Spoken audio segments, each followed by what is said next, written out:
Today, the obedient youth in Lagos actually decide to use today as a day of, informing people to go out there and collect their PVC, and at the same time make them know that they are not supposed to sell their vote for whatsoever reason or any other reason in the city of Lagos. This is the highlights. Don't forget to subscribe, drop a comment.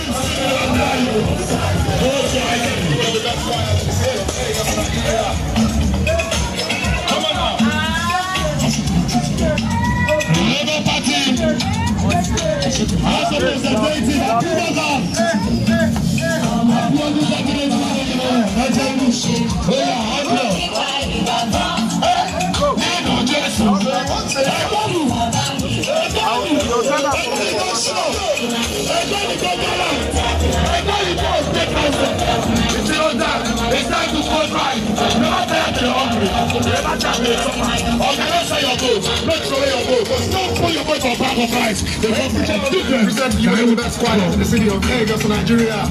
Yeah. Come on now.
Yes, ma, we are all obedient.